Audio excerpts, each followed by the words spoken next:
जय भीम। आजचा विषय जो आता परिस्थिती सुरू आहे आपल्या महाराष्ट्रात आणि संपूर्ण देशात, या परिस्थितीबद्दलचं विश्लेषण करायचं आणि नेमकं काय घडणार आहे याचे अंदाज बांधायचे आणि या अंदाजाला ना सत्याचं रूप द्यायचं, म्हणजे ते निश्चित कसे करता येतील आणि त्याला आपल्याला कसं सामोरं जाता येईल या संदर्भात चर्चा करताना शिक्षणाच्या संदर्भातला आजचा आमचा विषय आहे की नव्या शैक्षणिक धोरणामध्ये 3री पासून ते 12वी पर्यंत आता शालेय अभ्यासक्रमात मनुस्मृतीमधला श्लोक आणायचा आहे, म्हणजे इतिहास नव्याने मांडायचा आहे। आणि त्या दृष्टीनं महाराष्ट्र शासनाने जे अभ्यास मंडळ नेमलं आणि महाराष्ट्र राज्याच्या शिक्षण संचालकांनी त्याच्याबद्दलचा जो GR काढला आणि त्याबद्दल असं म्हटलं आहे की याच्यावर काही जर पब्लिकचे आक्षेप असतील तर ते 3 तारखेपर्यंत नोंदवायचे आहे। आणि ते जेव्हा पाहायला गेलं तेव्हा असं लक्षात येतं की ते लवकर सापडत नाही, कारण ती जी वेबसाईट आहे ती वेबसाईट एक तर लवकर उघडत नाही, दुसरी गोष्ट ते जेवढं आहे प्रकरण ते खूप 300 वगैरे 66 पानांचं आहे। एवढं कसं वाचता येईल, ऑनलाईन कसं वाचता येईल? मग त्याची प्रिंट काढायची म्हटली म्हणजे त्याच्यामध्ये 2 दिवस जाणार, 1 दिवस जाईल, त्याच्यानंतर ते वाचायला आणि त्याच्यानंतर त्याच्यावर आक्षेप नोंदवायला वेळच लागेल। पण फक्त एकाच श्लोकाबद्दलची गोष्ट होते आणि ती आहे मनुस्मृतीच्या श्लोकाबद्दल। त्या श्लोकाचा अर्थ अतिशय चांगला आहे असं महाराष्ट्र राज्याचे शिक्षण मंत्री श्री दीपक केसरकर असं म्हणतात। जे अभ्यास मंडळ आहे, ज्या अभ्यास मंडळाने हा आराखडा तयार केला त्यांनी तयार करताना हे म्हटलं की हे चांगलं आहे, हे आपण दिलं पाहिजे। आणि मग त्याच्यावर प्रचंड वादविवाद सुरू झाले। एकीकडे इलेक्शनचं निवडणुकीचं वारं पूर्ण देशभर सुरू असताना मधामधात या अशा भानगडी निर्माण करण्यामागचं काय प्रयोजन असेल? आणि या मनुस्मृतीच्या श्लोकाला विरोध करायसाठी मनुस्मृतीच जाळली पाहिजे पुन्हा नव्याने, म्हणून राष्ट्रवादी काँग्रेसचे जितेंद्र आव्हाड यांनी महाराष्ट्र लेवलवर महाड येथे हा प्रयोग करायचा प्रयत्न केला आणि मनुस्मृती फाडता फाडता त्यांनी बाबासाहेब आंबेडकरांचा फोटोच फाडला आणि त्याच्यावर पूर्ण महाराष्ट्रभर रान उठवलं। रान उठवणारे कोण आहेत? सारे BJP आणि RSSचे लोक आहेत। आणि ते ठिकठिकाणी आव्हाडांच्या त्या फोटोला, त्या फ्लेक्सला जोडे मारो आंदोलन सुरू करत आहेत आणि बाबासाहेब आंबेडकरांचा जय जयकार करत आहेत। हे काय भानगड आहे? जितेंद्र आव्हाड जो असं स्वतः म्हणतो त्याने माफी मागितली, त्याच्या लक्षात आलं नाही आणि तो म्हणतो की बाबासाहेब आंबेडकर माझा बाप आहे, माझ्याकडनं अनावधानानं चूक झाली, मी माफी मागतो। आणि जाहीरपणे माफी मागितल्यानंतरही हे यांचं आंदोलन सत्र सुरूच आहे। याचं काय बरं कारण असेल? याचं कारण शोधता शोधता मला बाबासाहेब आंबेडकरांनी लिहिलेल्या क्रांती आणि प्रतिक्रांती या पुस्तकातील विचारांची आठवण होते। ज्या ज्यावेळी माणूस म्हणून, समाज म्हणून, देश म्हणून सारे मिळून बंधुभावाच्या नात्याने, एक दिलाच्या नात्याने प्रयत्न करतात त्यावेळी त्यांची प्रगती होते, हा इतिहास आहे। परंतु ही प्रगती ज्या लोकांना पाहवली जात नाही ते लोक प्रामुख्याने विषमतावादी आहेत। त्यांना लोकांचं शोषण करणं आवडतं, लोकांना अडाणी ठेवणं आवडतं आणि लोकांना गुलाम म्हणून वागवणं खूप आवडतं।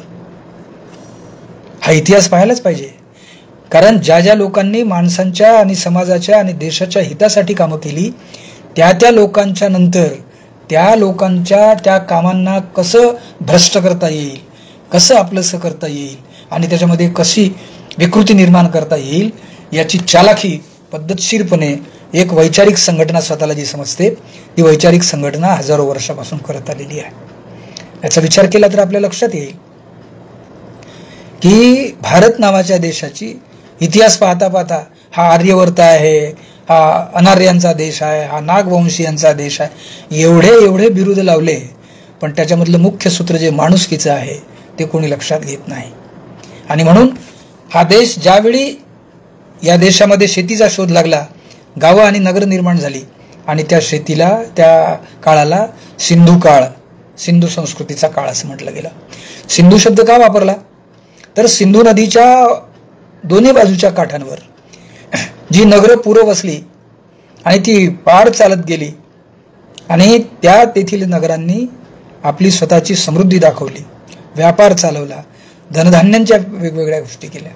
ही सिंधू संस्कृती भारत देशाचा कणा म्हणून सगळ्या भारतभर फिरणार ही बाब या लोकांच्या लक्षात आली.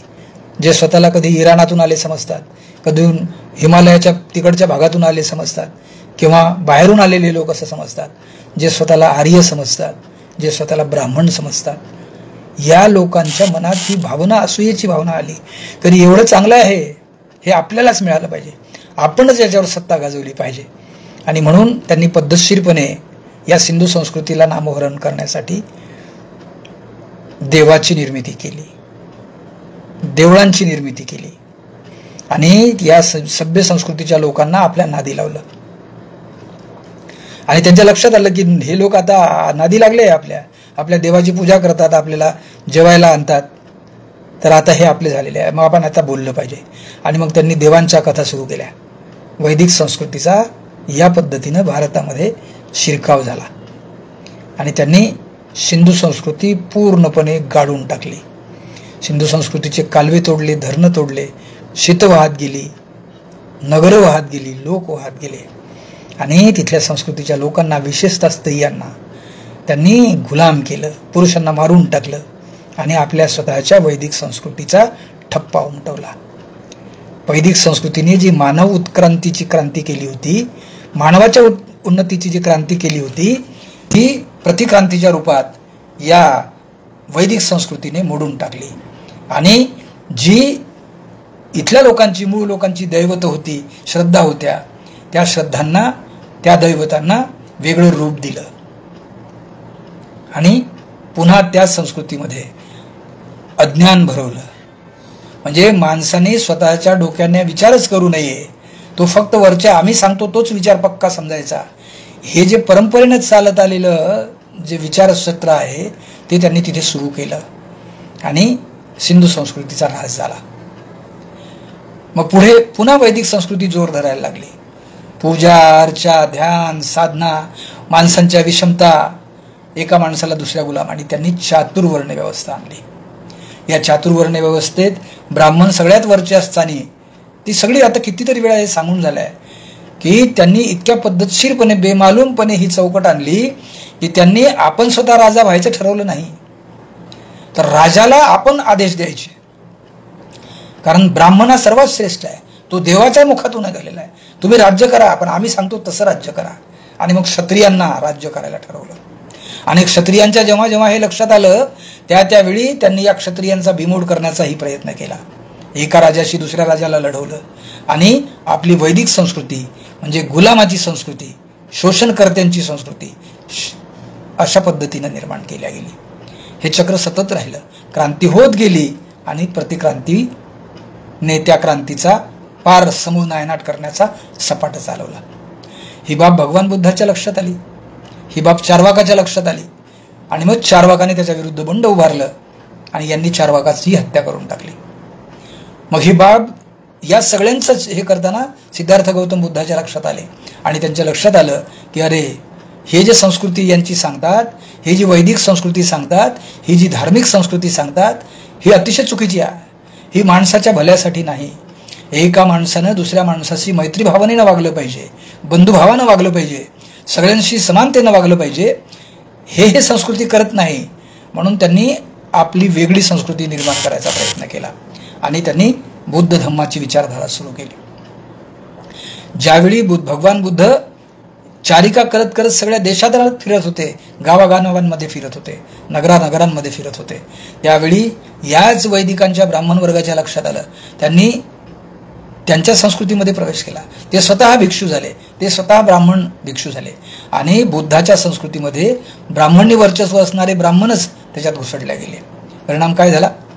परिणाम असा झाला की या ब्राह्मणी संस्कृतीने बौद्ध धर्माचा पद्धतशीरपणे ऱ्हास करायसाठी षडयंत्र रचलं. संजय नावाचा एक अतिशय चांगला कार्यकर्ता होता. त्याच्या लक्षात आलं की भगवान बुद्ध हे असं करत आहेत, हे बरोबर नाही आणि त्यांनी त्याच्यामुळे आपले जे शिष्य आहेत ते त्यांना जाऊन मिळतील म्हणून त्यांनी भगवान बुद्धाची हत्या करण्याचं ठरवलं. पण ते यशस्वी झाले नाही. परंतु त्यांनी महामोगलायन आणि सारीपुत्ताची हत्या करण्याचं षडयंत्र रचलं.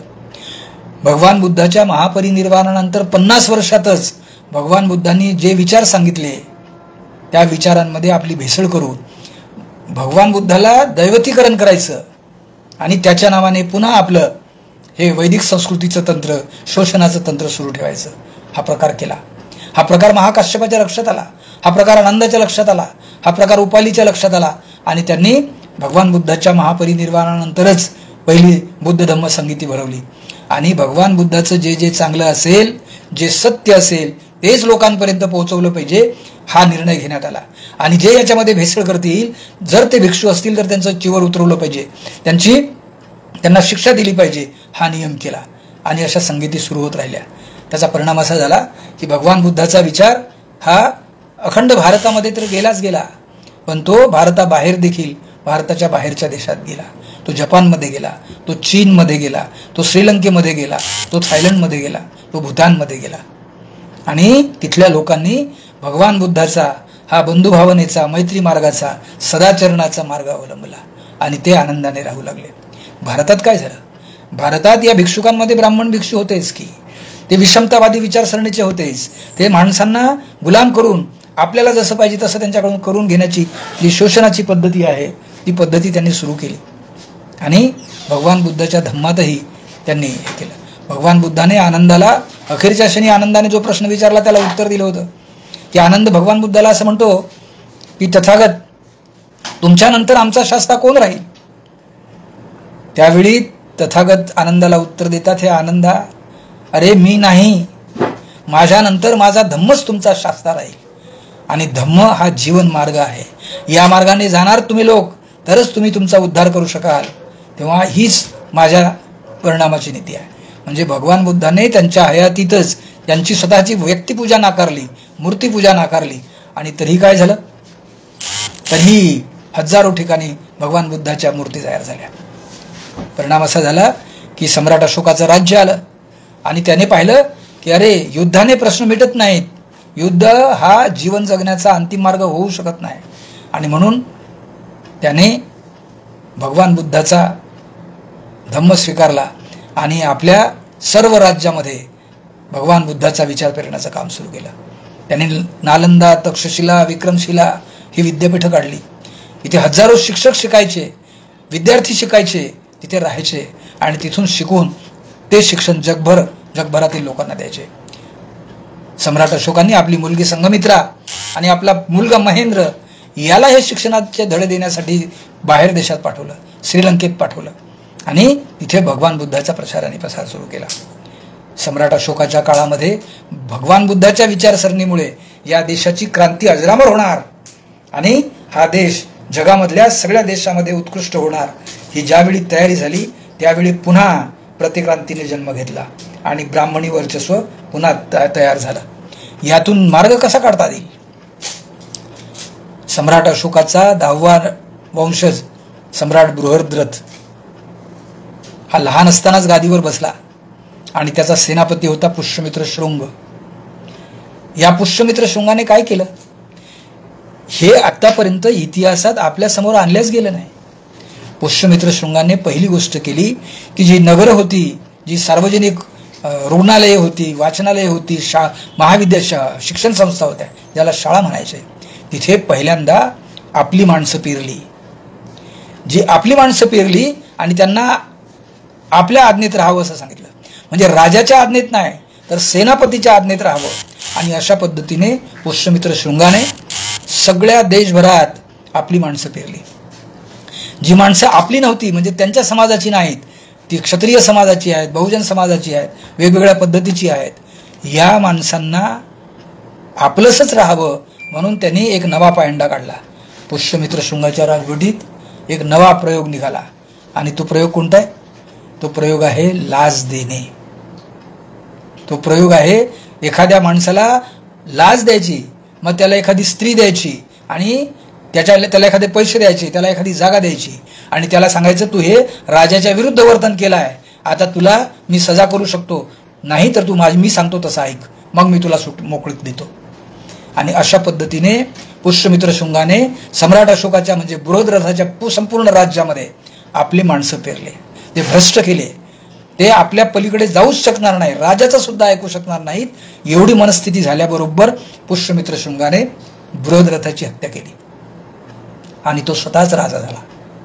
राजा झाल्याबरोबर त्यांनी पहिलं काम केलं की जे शिक्षण होतं, जे भगवान बुद्धाच्या विचारसरणीचं मानवमुक्तीचं शिक्षण होतं, ते जे शिक्षण भिक्षू लोक सांगत असत, गावोगावी जाऊन सांगत असत, ते शिक्षण बंद करण्यासाठी त्यांनी एक फतवा काढला आणि सगळ्या बुद्ध भिक्षूंच्या कत्तली करा हा आदेश निघाला.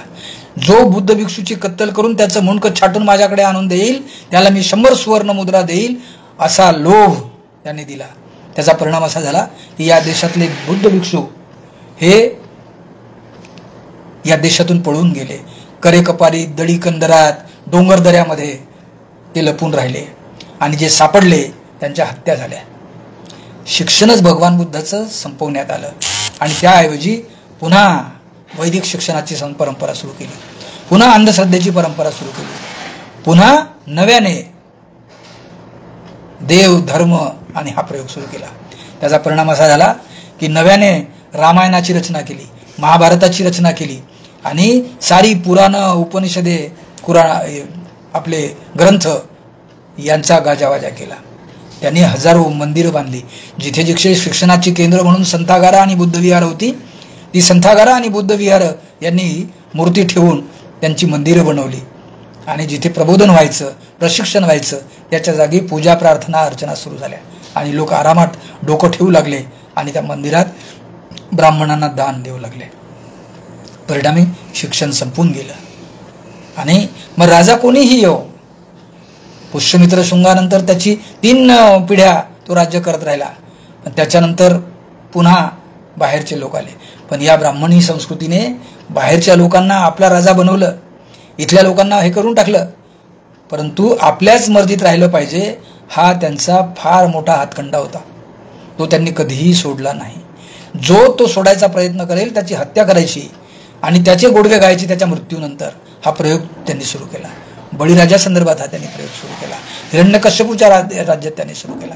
हे सगळं पाहिलं की लक्षात येते की क्रांती होत असते, त्या क्रांतीला नामोहरम करायसाठी या लोकांनी आपली विचारधारा प्रतिक्रांतीच्या रूपात सतत रुजवली आहे आणि ते आजपर्यंत सुद्धा चालू आहे.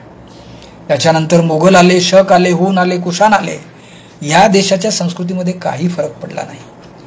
गावचा जो देशमुख, देशपांडे, सरदेश कुलकर्णी होता त्याला प्रचंड अधिकार, तो टॅक्स करायचा, काम करायचा आणि गावातल्या सगळ्या लोकांना, शेतकऱ्यांना लुबाडायचा, लुटायचा. म्हणजे मग त्यांची नीतीच झाली आहे की या देशातील 95% लोकांना कायम गरिबी आणि भोकमरीत जर ठेवलं तरच त्यांच्यावर राज्य करता येऊ शकते. हे तंत्र त्यांनी अवलंबलं आणि त्यानुसार त्यांनी हा अथक प्रयोग सुरू केला. पण काय झालं, इंग्रज लोक या देशात येईपर्यंत हे तसंच सुरू राहिलं. हा प्रयोग त्यांनी शिवाजीच्या राज्यात सुद्धा केला. शिवाजीने पाहिलं की शिवाजीने हे रयतेचं राज्य आणावं म्हणून यांचे सगळे ज्योतिष्य, भविष्य, पूजा, अर्चा हे सगळं काढून टाकलं आणि शिवाजीने रयतेला योग्य होईल असं राज्य तयार केलं. पण यांनी काय केलं, शिवाजीलाच मदत केली असं दाखवलं. शिवाजीच्या अष्टप्रधान मंडळात मोरोपंत पिंगळे नावाचा ब्राह्मणच त्यांचा प्रमुख सेनापती होता आणि त्यांनी काय केलं, त्यांनी पद्धतशीरपणे शिवरायांचा राज्याभिषेक करताना असं सांगितलं की राज्याभिषेक केल्याशिवाय तुम्ही राजा होऊ शकत नाही आणि राज्याभिषेक करायचा तर कसं करायचा, मग तो ब्राह्मणांनीच केला पाहिजे. मग कोणीही ब्राह्मण तयार नाहीत महाराष्ट्रातले. मग त्यांनी काशीवरून गागा भट्ट आणला आणि त्याच्या करवी महाराजांचं राज्यारोहण केलं. महाराज राजे झाले. परंतु गागा भट्ट असं म्हणतो की तुम्ही आता सिंहासनाधीश्वर आहात, तुम्ही राजे आहात, तुम्ही इथल्या सर्व लोकांचे राजे आहात, पण तुम्ही ब्राह्मणांचे राजे नाही. ब्राह्मण तुमचे राजे आहेत, ब्राह्मणांचंच तुम्ही ऐकलं पाहिजे. म्हणजे ब्राह्मणी वर्चस्व राजाला सुद्धा नामोहरण करू शकतं. हा जो विचार आहे, हा विचार जेव्हा शिवाजीच्या मनात घुसला त्यावेळी काय परिणाम झाला, त्यांनी याच्या विरुद्ध उठाव करायचा प्रयत्न केला. पण याच लोकांनी षडयंत्र करून शिवाजी राजाला विष देऊन मारून टाकलं, संभाजी राजाचे हालहाल करून मारून टाकलं आणि पुन्हा ब्राह्मणी संस्कृती पुन्हा उदयात आणली. मग आणली पेशवाई. पेशवाईमध्ये महाराष्ट्रातल्या पेशवाईने एवढे हाल केले सामान्य लोकांचे, स्त्रियांचे, आणि मनुस्मृतीच्या ग्रंथाचं पालनच केलं पाहिजे प्रत्येकाने असा पायंडा पाडला. रोज त्यांनी पायंडा पाडला आणि मनुस्मृतीच्या समर्थकांची संस्कृती निर्माण केली.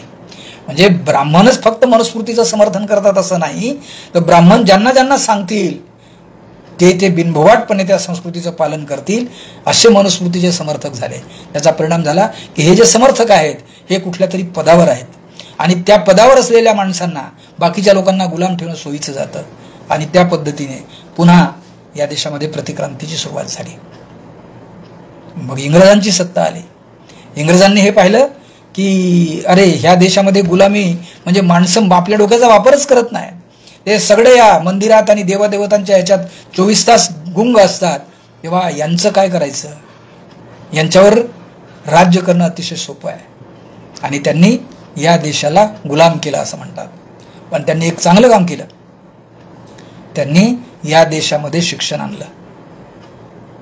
सगळ्यात प्रथम 1835 साली लॉर्ड मेकॉले नावाचा एक अतिशय शिक्षण तज्ज्ञ त्याच्याकडून एक अहवाल तयार घेतला ज्याला मेकॉले कमिशन असं म्हणतात. आणि मेकॉले कमिशननं सुरू केलेल्या शिक्षण पद्धतीमध्ये सगळ्यात पहिल्यांदी व्यक्ती स्वातंत्र्याचा उगम आहे. व्यक्ती स्वातंत्र्य त्याला म्हणतात की जो व्यक्ती आपल्या स्वातंत्र्यासाठी आपल्या बुद्धीचा वापर करतो आणि खरं काय आणि खोटं काय याची शहानिशा करून मग निर्णय घेतो, असं शिक्षण इंग्रजांनी पहिल्या प्रथम आपल्या देशात सुरू केलं. त्याचा परिणाम काय झाला, या देशातील सर्वसामान्य लोक सुरुवात शिकायला गेली. ज्या ब्राह्मणी संस्कृतीमध्ये, ज्या वैदिक संस्कृतीमध्ये ब्राह्मणांशिवाय कोणालाही शिक्षणाचा अधिकार नाही, कोणालाही संस्कृत बोलण्याचा अधिकार नाही, वाचण्याचा अधिकार नाही, त्याच्या हजारो कथा या वाङ्मयात आपल्याला सापडते. एवढंच नव्हे तर ज्या ब्राह्मण स्त्रिया आहेत त्यांना सुद्धा हा अधिकार नाही, अशी ही चिवट असलेली ब्राह्मणी संस्कृती, या संस्कृतीला तोड देण्यासाठी इंग्रजांनी आणलेलं मेकॉले कमिशन हे अतिशय चांगलं होतं. त्याचा परिणाम असा झाला की इंग्रजांची सत्ता आहे आणि इंग्रजांनी शाळा सुरू केल्या. त्याच्याबद्दल म्हणण्यात आलं की ह्या चर्चच्या शाळा आहेत, ह्या मिशनऱ्यांनी सुरू केलेल्या शाळा आहेत. परंतु त्यावेळी त्यांनी त्या द्विभाषा पद्धतीचा वापर केला किंवा जी इंग्रजी ही व्यक्ती स्वातंत्र्याला अतिशय प्रभावीपणे व्यक्त करणारी भाषा आहे, तीच भाषा या देशातही शिकली गेली पाहिजे म्हणून या देशाच्या भाषेबरोबर इंग्रजी भाषा सगळ्यात प्रथम त्यांनी आणली. आणि ज्या ज्या लोकांनी इंग्रजी शिकले त्या त्या लोकांची बुद्धिमत्ता जागी झाली.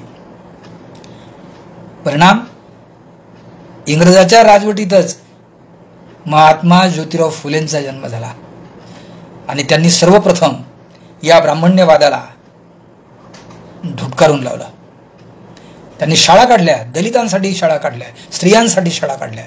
आणि एवढंच नव्हे तर त्यांनी ब्राह्मणी संस्कृतीला हद्दपार करण्यासाठी आपल्या आयुष्याचं रान करायचं ठरवलं. हे ज्योतिबा फुले हे असं करतात, मग यांना मारलं पाहिजे म्हणून ज्योतिबा फुलेंना मारायसाठी मारेकरी धावले. परंतु त्यावेळी राज्य इंग्रजांचं होतं आणि इंग्रजांची साथ महात्मा ज्योतिराव फुलेंना होती. त्याचा परिणाम ते महात्मा फुलेंचा वध करू शकले नाही. त्यांनी भलेही सावित्रीच्या शिक्षका म्हणून तिच्या रस्त्याने जाताना तिच्यावर शेण गोडे फेकले, परंतु परिणाम असा झाला की त्यांच्याच मुली त्या शिकल्या आणि त्यांचा विरोध करायला सुरुवात केल्या. क्रांतीचं तत्व इंग्रजांनी लॉर्ड मेकॉलेच्या माध्यमातून, इंग्रजी शिक्षणाच्या माध्यमातून या देशात आणलं आणि लोक शिकायला गेले. मग काय झालं, महात्मा ज्योतिराव फुले आले, शाहू महाराज आले, सयाजीराव गायकवाड आले आणि त्यांनी मनुस्मृतीने कायद्याप्रमाणे चालवलेल्या सगळ्या प्रथा बंद करण्याचा एक जात सपाटा सुरू केला. ही अप्रतिम क्रांती होती. मनुस्मृती ज्या गावखेड्यात त्याला म्हणजे मनुस्मृती हा ग्रंथ सामान्य माणसाला, दलिताला, वंचितांना, बहुजन समाजाला वाचता सुद्धा येत नाही, पण तरीही ब्राह्मणांनी तो ग्रंथ सांगितला म्हणून तो पवित्र आहे आणि तो मानायचा आणि मग ब्राह्मण जे सांगेल ते ऐकायचं. हे हजारो वर्षापासून आपल्या रोमारोमात रंध्रात भिजलेला आहे. याला कसं काढता येईल, हा प्रयोग कसा करायचा, आणि म्हणून याचं मूळ कारण सगळ्यात प्रथम डॉक्टर बाबासाहेब आंबेडकरांनी शोधलं.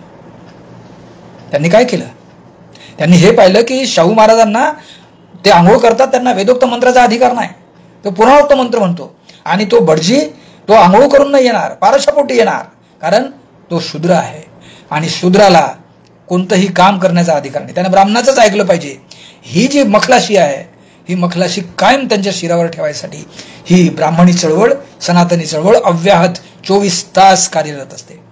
ज्यावेळी त्यांची सत्ता नसते त्यावेळी जे सत्ताधारी असतात त्यांच्या ते सोबत असतात, परंतु बाहेरच्या लोकांना त्यांच्या विरुद्ध भडकवत असतात.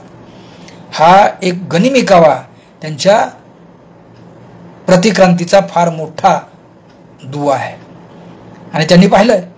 मग त्याच्यानंतर काय झालं, अनेक लोक इंग्रजांमध्ये विलायतेला जाऊन बॅरिस्टर शिकायला लागले. बाबासाहेब आंबेडकर हा दलित समाजातली पहिला मुलगा जो पहिल्यांदा 10वी झाला, मॅट्रिक झाला आणि तो उच्च शिक्षणासाठी विलायतेला गेला. त्याला शाहू महाराजांनी मदत केली, सयाजीराव गायकवाडांनी मदत केली आणि उच्च विद्या विभूषित होऊन तो भारतात आला. काय परिणाम झाला, त्याने सांगितलेले निवेदनं, त्यांनी सांगितलेले विचार हे इंग्रजांनी आत्मसात केले, त्याच्यामुळे ब्राह्मणांचा नाईलाज झाला. पण काय करणार, मग त्यांनी सांगितलं की हा दलित आहे, याचं काय ऐकता, असं करता तसं करता. म्हणजे ब्राह्मण जो असेल तो माऊली, तो समर्थ, तो सर्वश्रेष्ठ, आणि दुसऱ्या जातीचे असतील तर ते जातीनंच लावले जातात. म्हणून हा प्रयोग बाबासाहेबांवर खूप वेळा झाला, परंतु त्याच्यातून सही सलामत सुटण्यासाठी इंग्रजांच्या सत्तेची त्यांना जोड मिळाली आणि बाबासाहेबांनी आपले विचार प्रखरपणे या देशासाठी निर्माण केले. त्यांनी काय केलं, या विचारांचं जे ब्राह्मणी विचारांचं मूळ जी बीज आहे ते मनुस्मृतीत आहे हे पाहिलं आणि त्यांनी चौदार तळ्यावर महाडच्या मनुस्मृती दहनाचा कार्यक्रम केला. मनुस्मृती दहन केली म्हणजे धरलं पुस्तक जाळलं. अरे जो माणूस ग्रंथप्रेमी आहे, ज्याने स्वतःसाठी घर बांधलं नाही, पुस्तकांसाठी घर बांधणारा जगातला तो पहिला महापुरुष आहे, तो माणूस पुस्तकांवर असा इतका राग कसा करेल, एवढाच पुस्तकाचा द्वेष कसा करेल. परंतु त्यावेळी त्याच्यासोबत असलेले ब्राह्मण लोक तो ग्रंथ वाचायचा, त्याच्यातली श्लोक वाचायचा, त्याचा अर्थ सांगायचा, त्याच्यानंतर ते पान जाळलं जायचं. म्हणजे त्या श्लोकाचा अर्थ समजावून घेऊन हा माणुसकीच्या हिताला काळीमा फासणारा श्लोक आहे. ते एकीकडे मखलाशी करतात पण त्याचबरोबर दुसऱ्या वेळी दुसरी बाजू पलटवून देतात. ही बाब जेव्हा लक्षात आली तेव्हा त्या मनुस्मृतीचं दहन बाबासाहेबांनी करायला लावलं आणि हा देश, या देशातील ब्राह्मणी संस्कृती, मनुस्मृतीच्या समर्थकांची संस्कृती नष्ट करण्यासाठी उपयोगात आणला. त्यांनी हे काम केलं.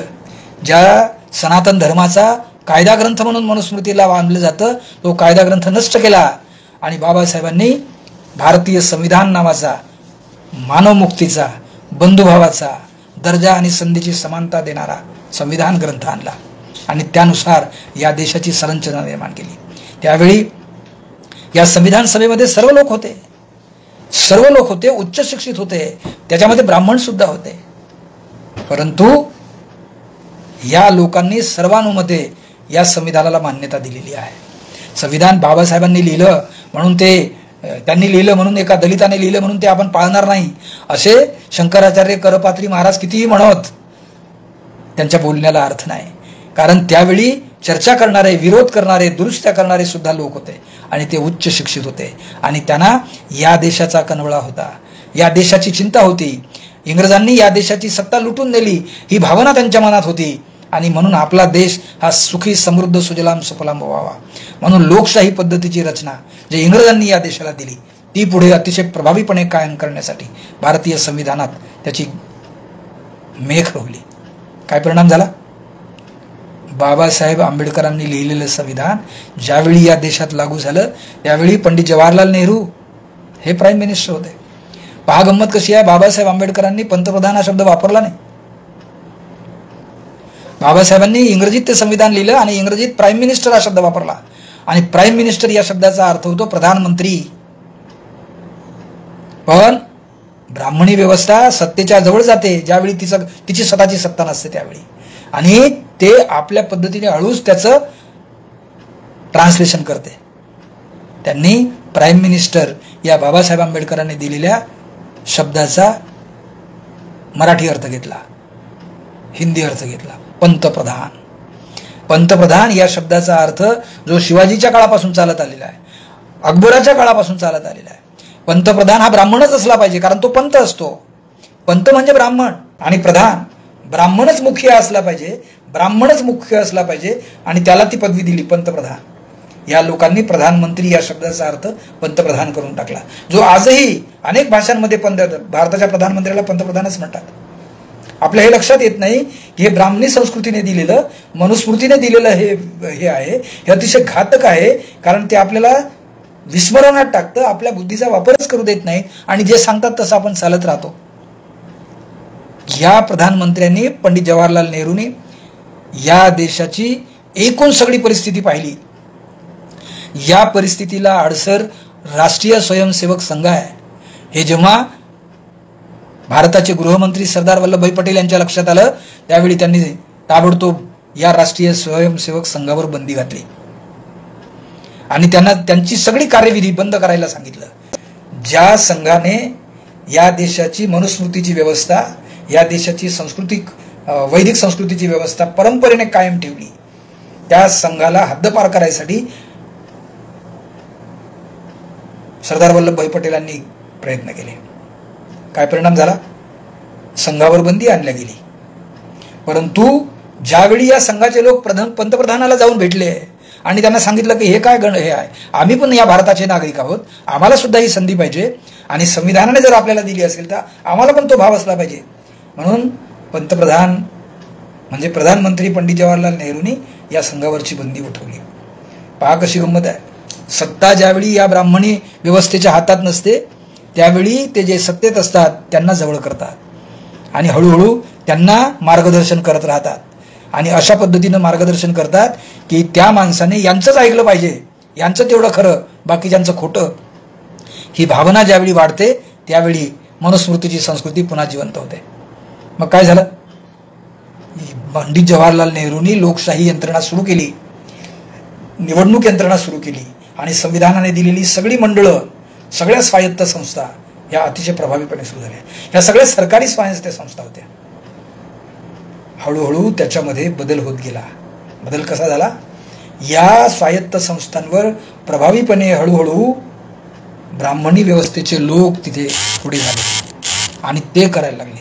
त्यांनी पहिलं काम केलं स्वातंत्र्य भारतामध्ये की जे त्या पदावर गेलेले लोक आहेत त्यांना लाच देण्याचं काम सुरू केलं. त्यांना लाचा स्वीकारण्याचा, प्रलोभन देण्याचं काम. जेव्हा की त्यांना सरकारी पगार असतो तरीही ते अतिरिक्त पगार लाच म्हणून घेतात. आणि ही प्रयोगशीलता केवळ ब्राह्मणी संस्कृतीने, मनुस्मृतीच्या समर्थकाच्या संस्कृतीने केलेली आहे. आणि मग कोणताही अधिकारी असो, तो कोणत्याही जाती जमातीचा असतो, तो एकदा या लाच प्रकरणात सापडला की तो कायम ब्राह्मण जे बोलेल तेच ऐकणार. ही वस्तुस्थिती त्यांनी अतिशय लक्षात आणली आणि त्यातून हा प्रयोग निर्माण झाला. 1964 पासून ज्या प्रभावी रीतीने भारतामध्ये शिक्षण संस्था आल्या, कोठारी कमिशन आलं, मुदलियार कमिशन आलं, या सगळ्या संस्थांनी, या सगळ्या कमिशननी या शिक्षणाचा चेहरा मोहरा बदलून टाकला. शिक्षण हे सरकारी पैशातूनच झालं पाहिजे, ही डॉक्टर बाबासाहेब आंबेडकरांची संविधानातली कन्सेप्ट यांनी हळूहळू हद्दपार केली. लक्षातच आलं नाही, कारण या शिक्षण क्षेत्रावर प्रमुख पदी बसलेले तेच लोक होते जे ब्राह्मणी संस्कृतीचे संवर्धक होते आणि त्यांनी या शिक्षणाचं हळूहळू खाजगीकरण करायला सुरुवात केली. खाजगी शिक्षणाची सुरुवात झाली. पहिल्यांदा महाविद्यालय खाजगी करण्यात आली, महाविद्यालयाचे अभ्यासक्रम खाजगी करण्यात आले आणि त्याचा परिणाम असा झाला की या खाजगी महाविद्यालयांना सरकारी अनुदान मिळेल पण सरकारचं नियंत्रण नाही आणि खाजगीकरण वाढत गेलं. शिक्षणाचं हळूवारपणे, बेमालूमपणे व्यापारीकरण करण्यात आलं आणि त्या शिक्षणामध्ये या विद्यार्थ्यांनी पुन्हा चातुर्वर्ण्य व्यवस्थेप्रमाणेच शिकावं ही त्यांची पहिलेपासूनची धारणा होती. ती त्यांनी शालेय शिक्षणात सुद्धा आणली. खाजगी शाळा सुरू केल्या, कॉन्व्हेंट शाळा सुरू केल्या आणि मग अनुदानित, त्याच्यानंतर विना अनुदानित, त्याच्यानंतर कायम अनुदान, विना अनुदानित, मग स्वयं अर्थसहाय्यित, ह्या पद्धतीचे अनेक प्रयोग करत करत आज 2017 पर्यंत हा प्रयोग चालला. शिक्षणाचं पद्धतशीरपणे खच्चीकरण करण्यात या ब्राह्मणी संस्कृतीच्या समर्थकांनी अतिशय पद्धतशीरपणे खेळी केलेली आहे. आपल्या लक्षात सुद्धा आलं नाही की भारतीय संविधानाने या देशामध्ये क्रांती निर्माण केली. बाबासाहेब आंबेडकरांच्या रूपाने क्रांतिकारक जन्माला घातले आणि सर्व लोक शिकायला लागले. परंतु आपण कशासाठी शिकावं हेच या देशाच्या लोकांच्या लक्षात आलं नाही. कशासाठी शिकलं पाहिजे? बाबासाहेबांच्या पासून आपण हा विचार केला पाहिजे, पंडित जवाहरलाल नेहरू पासून केला पाहिजे, जाऊ द्या गांधीजी पासून सुद्धा केला पाहिजे की हे लोक कशासाठी शिकले. हे लोक वैयक्तिक स्वतःच्या स्वार्थासाठी अजिबात शिकले नाहीत, तर त्यांना या देशातील लोकांचा एकमेव प्रगतीचा मार्ग कसा आपल्याला शोधता येईल यासाठी आपली शिक्षण पद्धती त्यांनी वापरायला सुरुवात केली. उच्च विद्यालयात सुरू झालं, मग शाळातही सुरू झालं, खाजगीकरण झालं, सरकारी शाळा ओस पडत आहे. आणि अशा वेळी 2017 साली या बीजेपीच्या गव्हर्नमेंटनी म्हणजे ब्राह्मणी समर्थकांच्या संस्कृती असलेल्या लोकांनी 2017 साली नवीन आयोग आणला, नवीन शिक्षण आयोग. माहीतच नाही 2017 साली कोण होते याच्यात. 9 लोक जे आहेत त्याचा अभ्यास कधी केला की कस्तुरी रंगन नावाचा माणूस कोण आहे, तो कोणत्या समर्थकाचं संस्कृतीचं समर्थन करतो हे आपल्या लक्षात आलंच पाहिजे. आणि हे जेव्हा आपल्या लक्षात येतं तेव्हा ध्यानात येतं की आता प्रतिक्रांतीला सुरुवात झालेली आहे. पहिल्यांदा त्यांनी व्यवस्था करून ठेवली. भारतीय लोकशाही यंत्रणेचे जेवढे स्तंभ आहेत, जसे न्याय व्यवस्था आहे, न्याय व्यवस्थेत मनुस्मृतीच्या समर्थकांच्या संस्कृतीचेच लोक बसलेले आहेत. जशी प्रशासन व्यवस्था आहे, प्रशासन व्यवस्थामधले IAS IPS अधिकारी जेवढे क्लास 1 ऑफिसर्स आहेत, सचिव पातळीवरचे लोक आहेत, त्याच्यामध्ये बहुसंख्य लोक मनुस्मृतीच्या समर्थकाच्या संस्कृतीचेच लोक आहेत. आणि जे लोक नाहीत त्यांना लाचा देऊन, त्यांना बदनाम करून, त्यांना आपल्याच अंकुशाखाली, आपल्याच पदराखाली कसं राहायचं हे त्यांनी ठरवून टाकलं. आणि त्याच्यामुळे नाईलाजाने ते लोक तसे वागत राहतात. कोणामध्ये, एवढ्या शिकलेल्या माणसामध्ये हिंमत नाही होत की हे कसं आहे. आणि तो प्रयोग सुरू झाला. आणि 2017 साली कस्तुरी रंगन अहवाल आला, त्याला आम्ही विरोध केला, त्याच्या प्रत्येक पानाला विरोध केला, पण ते ऐकलं गेलं नाही. कारण एकीकडे मखलासीने सांगायचं की हा अहवाल प्रसिद्ध झाला, याच्यावर काही आपल्याला आक्षेप असतील तर ते नोंदवा, आक्षेप नोंदवून पाठवा, पण ते कचऱ्याच्या टोपलीत जातात. हा माझा स्वतःचा अनुभव आहे. मी त्या कस्तुरी रंगनच्या अहवालामध्ये 67 पानाचं माझं निवेदन त्यांना दिलं, भारताच्या शिक्षण मंत्र्याला दिलं, भारताच्या UGCच्या चेअरमनला दिलं. त्याचा काहीही उपयोग झाला नाही. कारण ते मागतात फक्त लोकांच्या समाधानासाठी आणि मग सांगतात ते स्वतःला जे करायचं तेच करतात. आता त्यांनी हाच प्रयोग केला आणि 2020 साली हा नवीन शिक्षण आयोग लागू झाला. आता जसा लागू झाला, आता निवडणुका आहेत, भानगडी सुरू झाल्या आहेत आणि सगळीकडे सगळ्या भारतामध्ये कसं अंधाधुंद करता येईल, ज्या पद्धतीनं पुष्यमित्र शृंगानं आपलं राज्य आणावयासाठी जी पद्धतशीरपणे खेळी केली, ती खेळी यांनी 2010 पासून अतिशय पद्धतशीरपणे केलेली आहे. त्यांनी पहिले काय केलं, या देशाची अर्थव्यवस्था आपल्या ताब्यात घेण्यासाठी भांडवलदारांना आपल्या हाताशी घेतलं. आणि या भांडवलदारांनी ज्या सरकारी सगळ्या संस्था होत्या, जी सगळी सरकारी व्यवस्था होती, जी सगळी सरकारी यंत्रणा होती, ती खाजगीकरण करून टाकल्या गेली. आणि खाजगीकरण अशा लोकांच्या हाती दिलं की जे भांडवलदार आहेत. हे भांडवलदार असे लोक की जे लोक सत्तेत तोच माणूस बसवतील जे आपल्या हिताचं बघतील. आणि भांडवलदारांना फक्त त्यांचं पैशाचं हित चालतं, पण या मनुस्मृतीच्या समर्थकांना आपली संस्कृती जगली पाहिजे याच्यासाठी त्यांचा आटापेटा असतो. आणि त्यांच्या संस्कृतीचं वैशिष्ट्य आहे की 95% लोक भुकेला ताकतील, त्यांना निवारा, अन्न, वस्त्र मिळू नये, तरच आपण त्यांच्यावर राज्य करू शकू. ही जी त्यांची विचारधारा आहे ही त्यांनी कायम आणली. आणि इतक्या आनंदाने सांगतात की 80 करोड लोकांना आम्ही धान्य वाटतो. अरे तुम्ही तुमच्या पैशाचं वाटता, काय करताय? आम्ही सिलेंडर मुफ्त देतो, कसं देणार? म्हणजे एकीकडे हा विचार केला की आपल्या असं लक्षात येते की भांडवलदारांनी सगळी यंत्रणा, आर्थिक व्यवस्था मोडून काढली आणि धर्माने तुमची सामाजिक व्यवस्था मोडून काढलेली आहे. आणि संविधानाच्या नावाने कालपर्यंत हे जय जयकार करणारे हळूच संविधानातलं एक एक कलम, एक एक प्रयोग कसा नेस्तनाबूत करता येईल याच्या भानगडी लागलेल्या आहे. त्याचा परिणाम काय झाला? आता शिक्षण व्यवस्था मोडीत निघालेली आहे. काल परवा केसरकर असं म्हणतात की मनुस्मृतीचा श्लोक आला पाहिजे.